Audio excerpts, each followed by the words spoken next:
ये मैं आपके सामने 3 अति रोचक समाचार प्रस्तुत कर रहा हूँ। ये सारे समाचार आंखें खोलने वाले। अब आप जरा गंभीरता से सुन लीजिए, देख लीजिए। हमारे यहाँ पर आपने और हम सब ने शोर सुना है ना, संस्कृति से नातक है, गाय हमारी मातक। ये स्लोगन पूरे देश में सब दूर फैलाया जा रहा है। सब जो आता है, हर बात कही जाती है, यही नारा दिया जाता है। देना भी चाहिए, अच्छी बात है। और गौ माता के नाम पर कितने कितने नाटक हो रहे हैं, ये भी किसी से छिपे नहीं है। गौशालाओं में कितने नाटक हो रहे हैं, ये किसी से छिपे नहीं है। यहाँ पर गौ माता के नाम पर किस प्रकार का उन्माद फैलाया जा रहा है, किस प्रकार की हिंसा की जा रही है, ये भी किसी से छिपा नहीं है। मां ब्लीचिंग हो रहा है। और मज़ेदारी की बात तो यह है कि गौ वंश की तस्करी करने वालों में भी हिंदू अधिक है। अरे मामला तो बड़ा विचित्र हो गया। अरे जब ये पूर्वोत्तर में भाजपा और ये और अन्य जो है ना, ये कहते हैं कि गाय को कोई माता नहीं है, गाय हमारी माता नहीं है, गाय एक पशु है। ये मैं नहीं कह रहा हूँ, वहाँ पर भाजपा का ऑथेंटिक लेटर है पूरा जारी किया हुआ, इसलिए मैं ये बात कह रहा हूँ।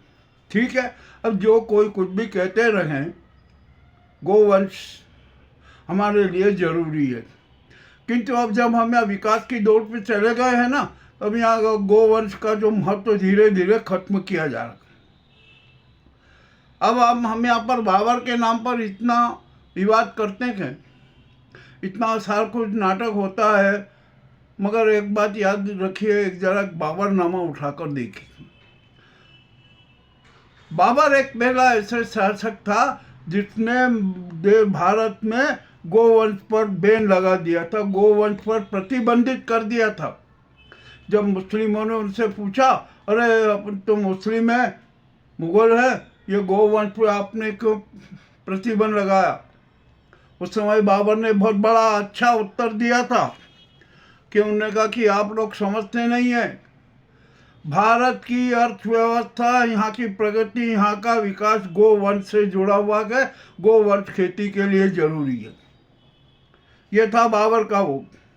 अब हम आज के परिदृश्य में आ जाते हैं कि यहाँ पर गोवंश के नाम पर क्या क्या हो रहा है, कितने कितने नाटक हो रहे हैं, कितनी हिंसा हो रही है, वो किसी से छिपी नहीं है, सब जानते हैं। उसका वर्णन करने से कोई फायदा भी नहीं है। पर हाँ, एक बात का तो वर्णन करना पड़ेगा, और वो वर्णन है कि हम 2013 के पहले भारत है ना, गोवंश के निर्यातक सूची में 20 नंबर पर भी नहीं था, कहीं नहीं होता था, उसका वो नाम नहीं आता था कि ठीक है।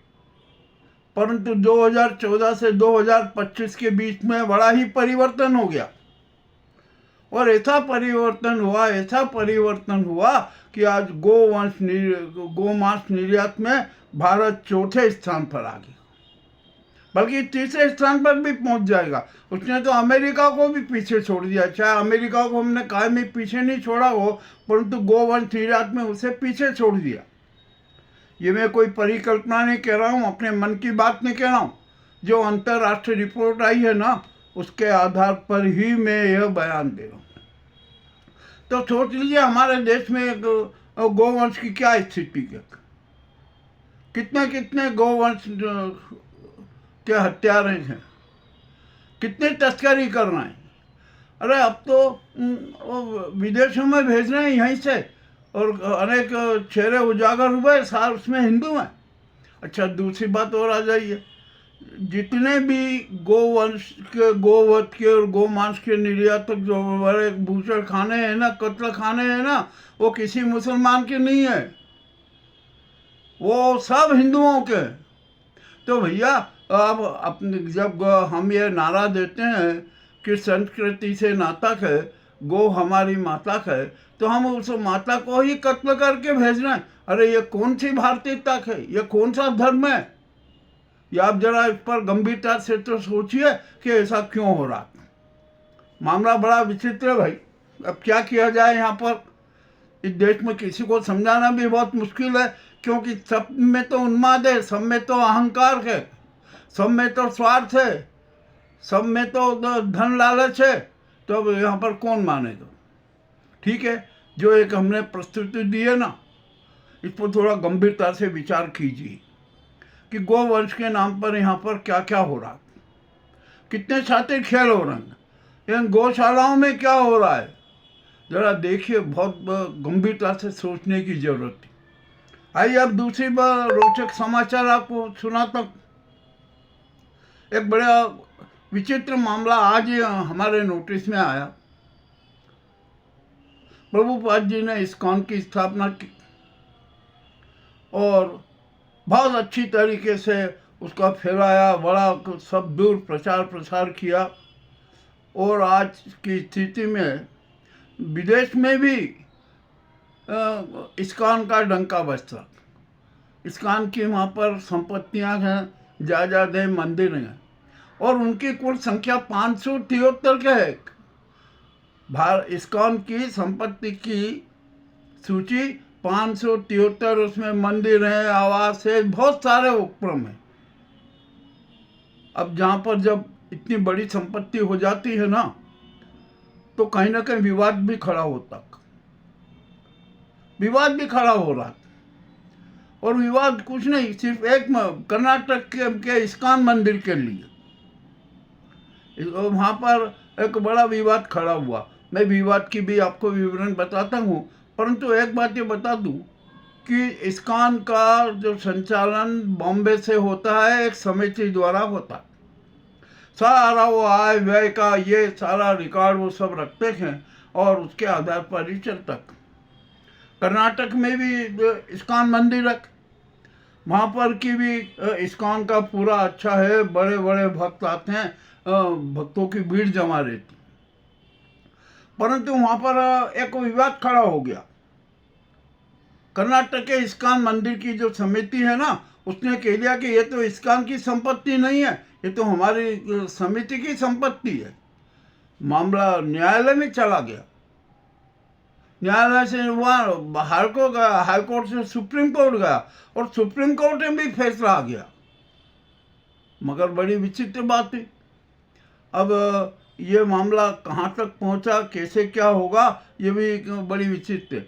अब बॉम्बे की जो इस्कॉन संचालन समिति है ना, उसने जो सुप्रीम कोर्ट ने निर्णय दिया था उसके खिलाफ रिव्यू पिटीशन भी दायर की है और 6000 पन्नों का पूरा रिकॉर्ड दिया है कि देखिए हम यहाँ पर हमारी ये जो बॉम्बे समिति है सभी इस्कॉन मंदिरों का रिकॉर्ड करती है, प्रबंधन करती है, सब उसकी व्यवस्था करती है। तो उसका जो कर्नाटक का इस्कॉन मंदिर है वो भी उसकी संपत्ति है। परंतु समिति को पक्ष में जो कोर्ट से निर्णय आ रहा है ना, उसको चुनौती दी गई। वो चुनौती देने में सुप्रीम कोर्ट से भी पराजित हो गए, तो उन्होंने अब रिव्यू पिटीशन लगाया। जब वहाँ पर इस मामले में चर्चा की गई तो उन्होंने कहा कि हमने तो लगा दिया हमने प्रकरण लगा दिया, रिव्यू हो गया, और जो जितने भी पक्ष हैं सबको नोटिस भी जारी हो गए हैं। 22 जनवरी तक सबको नोटिस जारी हो जाएंगे। उसके बाद में फिर सुप्रीम कोर्ट अपना निर्णय देगी कि क्या है क्या नहीं है। तो जब ये पूछा गया कि यदि सुप्रीम कोर्ट ने आपके विरुद्ध कोई निर्णय दिया तो उन्होंने कहा क्या है, मजबूरी में मानना पड़ेगा, मानेंगे। अब जो भी हो जाएगा, यदि उनके पक्ष में आ गया तो कर्नाटक की जो इस्कॉन समिति है उसका दावा खारिज हो जाएगा और कर्नाटक का इस्कॉन मंदिर भी बॉम्बे समिति के तहत आ जाएगा। परंतु ये मामला बड़ा विचित्र हो गया। जहाँ पर बड़े जो धन हो जाता है ना, बड़ी मात्रा में धन संग्रहित हो जाता है, वहाँ पर तो विवाद हो ही जाते हैं, चाहे किसी भी तरीके से हो। अब जो इस्कॉन का मामला है ना, ये भी बड़ा विचित्र है। इस पर भी ज़रा सोच लीजिए, देख लीजिए। मामला तो बड़ा गंभीर है। अब हो रहा है ना, विवाद तो होते ही है ना। और फिर इंसान है, इंसान का एक बात और बता दूं कि ईश्वर ने हमें अवतरित किया और उसने हमें है ना मानवीय संस्कार भी दिए और शैतानी संस्कार भी दिए। जानवरी संस्कार भी दिए गए। तो हम क्या करते हैं, अधिकतर लोग जो मानवीय सिद्धांतों को तो पैर के नीचे दबा देते हैं, जबकि उन्हें जो ये जानवरी चरित्र है ना, जानवरी भावना, उसको पैर के नीचे दबाकर अपनी जीवन यात्रा पूर्ण करना चाहिए, परंतु ऐसा नहीं करते। वो तो मानवीय सिद्धांतों को, धार्मिक सिद्धांतों को, आध्यात्मिक सिद्धांतों को पैर के नीचे रखकर अपनी जीवन यात्रा पूर्ण करते हैं। और जो पशुवादी सिद्धांत है, पशुवादी भावना है, उसके आधार पर अपनी जीवन यात्रा पूर्ण करते हैं। अब क्या करें, ईश्वर ने ही वैसा कर दिया तो क्या करें, किसका सोच कौन सुधार सकता। ये हमारी जो एक इस्कॉन के बारे में जो प्रस्तुति है ना, वो आपको कैसी लगी, जरा गंभीरता से सोचिए। आप भी सोचिए, हमने प्रस्तुति कर दी, इसका मतलब यह नहीं कि हम कोई सत्य हो गए, नहीं। जो इस प्रकार की जो चरित्र होता है ना, वो कैसा होता है, कितना दुखदायी होता है, इस पर भी हमें चिंता करना पड़ेगी। अरे भैया, तुम आप तो ये वाली हालत है कि खुदा का खाना भी खराब करो, भगवान के मंदिरों को भी आप प्रदूषित करो, उनकी भी आलोचना करो, उनमें भी शातिर खेला करते हो। ये अच्छी बात नहीं है। सच्चे आध्यात्मिक हो जाओ और सच्चे इंसान हो जाओ। हम जानते हैं, हमें पता है कि हम इंसानियत है ना से हम दूर हो गए, हम अपनी आदमियत से दूर हो गए। अब क्या कर सकते, किस किस को समझाएंगे, 147 करोड़ जनता है, अब किस किस को समझाने जाएंगे। जिसको देखो वो तो अपना स्वार्थ देखता है, अपने स्वार्थ के हिसाब से चलता है।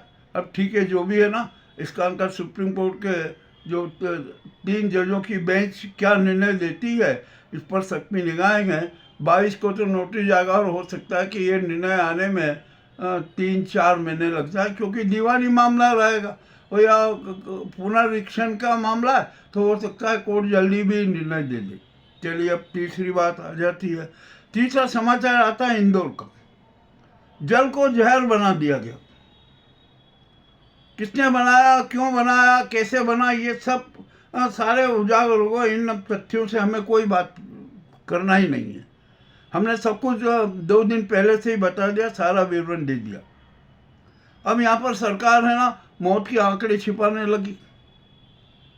अब क्या कर, अरे मौत के आंकड़े तो सही बता दो, जो प्रभावित हैं उनके आंकड़े सही बता दो। आप उनमें भी क्यों हेरा फेरी करो, मत करो हेरा फेरी। आपने हाईकोर्ट में भी गलत बयान दिया कि 4 ही मरे, जबकि वहाँ पर 15 लोग मरे और अभी भी आईसीयू में भर्ती हैं लोग। तो आप ये झूठ क्यों बोलते हो, अपने पाप छिपाओ मत, स्वीकार कर लो। और इतना सब कुछ होने के बाद जब हाईकोर्ट ने, जबलपुर हाईकोर्ट ने निर्देश दिया ना, तो उसके पालन में भी लापरवाही।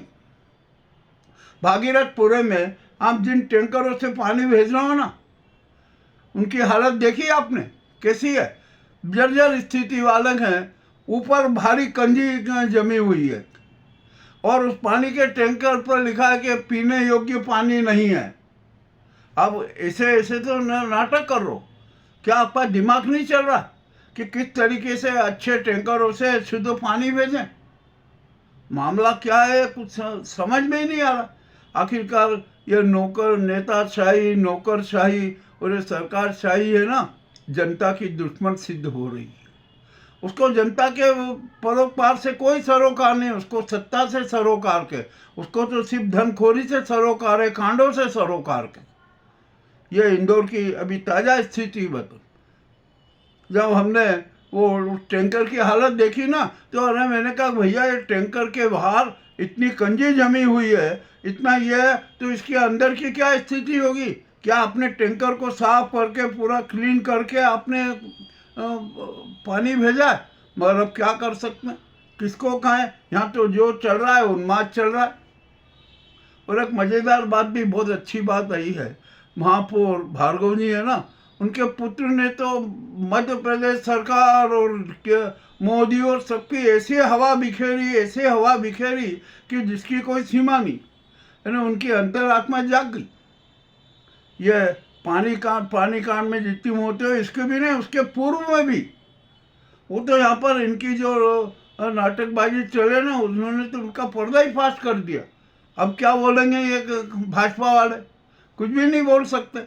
मामला बड़ा विचित्र है, रोचक है। क्या हालत हो रही है देश की, कोई यहाँ पर सुनने को तैयार नहीं, कोई इंसानियत करने को तैयार नहीं।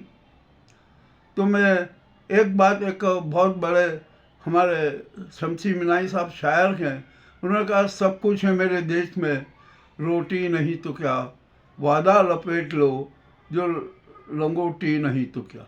अब इसी तर्क पर मैंने कहा, मैंने भी अब एक पैरोडी लिख दी इन समाचारों के संदर्भ में कि सब कुछ के मेरे देश में, सत्य और मानवता नहीं तो क्या, भ्रष्टाचार और कांड लपेट लो जो न्याय नहीं तो क्या। ये मैंने इसलिए कहा कि हमारे यहाँ पर अब न्याय की कोई आशा मत कीजिए, लोकहित की आशा मत कीजिए, जनहित की आशा मत कीजिए। ये कौन सी भी सरकार आएगी वो आपकी सेवा करेगी, ये छोड़ दीजिए। बस यहाँ पर तो इन सरकारों को सिर्फ एक याद है, भ्रष्टाचार, धनखोरी, कांड, और किस तरह से झूठ बोलना, जनता को भ्रमित करना, जनता को मूर्ख बनाना। यह आजकल का चरित्र राजनेताओं का चरित्र हो गया है, सरकारों का चरित्र हो गया है। और ये देश के राजनीति, हमारे देश में है ना, राजनीति और धर्म के पंडे और गुंडे देश की क्रूर हत्या करना चाहते हैं, देश सनातन धर्म की क्रूर हत्या करना चाहते हैं, हमारे संविधान, विधान और मानवीय मूल्यों की क्रूर हत्या करना चाहते हैं। इनसे सबसे सावधान रहने की ज़रूरत है। ये आपको अति कड़वे समाचार मैंने प्रस्तुत किए गए, आपको कैसे लगे हमें अवश्य बताएं। बहुत बहुत धन्यवाद।